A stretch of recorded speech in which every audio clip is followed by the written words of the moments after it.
Hey guys, and welcome back to Battlefront Updates. As promised, I'm now doing the other side of the 5 things I like with Star Wars Battlefront 2 video, because today I will be talking about 5 things I didn't like with Star Wars Battlefront 2 when I played it at EA Play. I'll say that this video was a bit harder to make, as there was no major things that I felt like, oh wow, this really needs to go for the full game. However, I thought back to the gameplay and how many of us reacted, because there was still a few things that frustrated us that we felt like, okay, this really needs to be changed for the full game, and these are 5 of those things. First off, we have the Jump Trooper with the rocket launcher. When you started playing with the Jump Trooper, you felt like, oh wow, this is so awesome. You can jump every 3 or 4 seconds, it looks awesome, you get so many kills with the rocket launcher, and it just felt awesome basically, because you could get 15 kills in a row without a problem. But then after a while, when you started playing on the droid side, you realized that, well, this is actually quite annoying, because this is basically the jump caster all over again, as there's no real way of dodging these rockets. They are almost guaranteed to kill you no matter which class you are, and even take down heroes to half their health, because they have such a big hit radius. And all you gotta do is simply use the rocket and then wait 20 seconds for the cooldown to be ready and then use it again.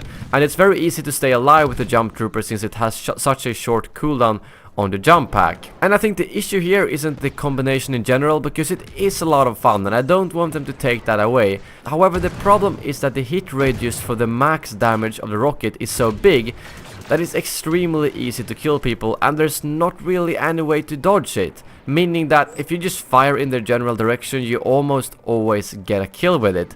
And that's something that I don't think should be the case. If you hit someone dead on, yeah, they should probably die, especially if it's a specialist, or maybe the officer and assault with 150 health, but the heavy should only die on a direct hit in my opinion, and right now that wasn't the case. So I think the solution for this is that they would simply minimize that area and make sure that the damage scales better, meaning that if you hit them dead on, they will die. If you hit a meter away, maybe they'll lose half their health, and then 2 meters away, maybe 25% of the health, something like that. Those are just numbers I made up now, but it shouldn't be the point of, oh, you get hit by it, you die, or you didn't get hit by it, you didn't die, because that's how it felt right now, and it made it extremely frustrating, because when you saw that Jump Trooper in the air with a rocket launcher, it didn't matter if you popped your shield, if you rolled sideways, you knew you were gonna die no matter what you did, and that's a feeling I want to have as little of as possible in the game. If Darth Maul force chokes you, yeah, it's completely fine if I die, but a special character that isn't too expensive to spawn in as, maybe not. Next up, we have the UI. I know this is a very personal opinion, because I know a lot of people like the clean UI look of this game, but personally I felt like the star cards down in the right corner could have used a little bit more color and be a little bit more in-depth, because they felt very bare bones right now. And I liked in the previous game where you could see, oh, you got a black star card, that means it's upgraded, or you've got a white star card, it's not upgraded. So why not have a similar thing here, where you could actually see the color of your star card down there? So if you have 3 epic cards equipped, you would actually see some sort of purple indicator. It doesn't have to be massive purple squares blocking the entire screen, making it look weird, but you know, something other than the clean UI that we had now, a little bit more informative and making it look a little bit more interesting in the UI. This could be something that a lot of people disagree with me, and in general I just think they should go with what the community prefers. But I was not a huge fan of how the UI looked in this game.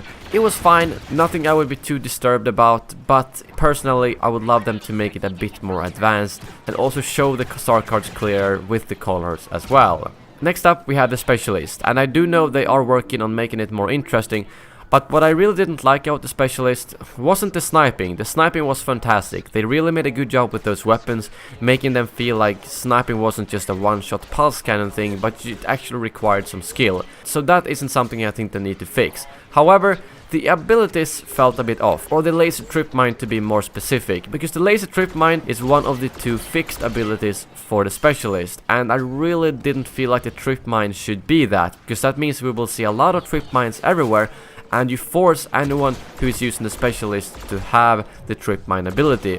I think it would fit better on the 3rd slot, where you can swap between different abilities to make sure that if you want to specifically use the trip mine, you can do so.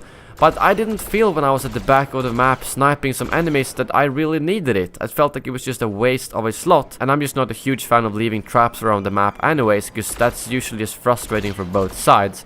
So I'd rather have that as a more stronger power-up or as a third slot thing that you can swap out, and then put something more interesting that feels like it really fits with a sniper class on the first ability. I don't have a suggestion for what exactly they could add, but I just don't think the laser trip mine fit very well with the specialist, and it did feel in general like the specialist was the weakest class of them all at EA Play. Next up we have a bit of anti-shield play, because in the previous game solid projectiles could go through shields, and in this game it doesn't.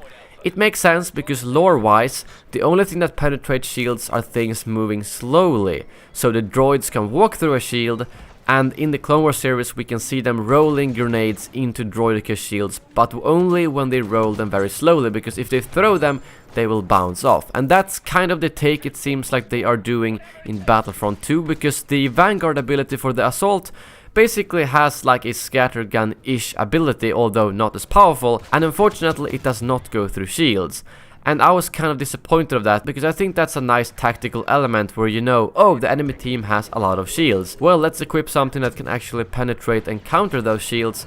And right now I didn't feel like there was anything like that in the game, but it was more just, okay, let's try to get behind them or just try to spam them with explosives, instead of trying to be tactical and just shooting through the shield with a specific ability. So I'm not sure if they're planning to change that or not, but personally I thought that was a good tactical gameplay element that they had in the previous game that I would love to see come back. And lastly we have stray fronds. I don't really have a super good solution for how to fix this either, but the people who stayed up in the air during the entire event, they really figured out how they could destroy us in the spawns. At multiple times I could get killed 2 or 3 times after I respawned from a ship flying by, and it's also pretty quick. It doesn't take like 5 seconds of strafe running, but it's about 1 or 2 bursts and you will be dead. And by the time they figure out the spawns, the choke points and the objectives, it was very easy for them to just dominate the skies and absolutely destroy people on the ground. I guess getting good balance in the air would counter this, because then you would always have to be occupied with the other ships in the air.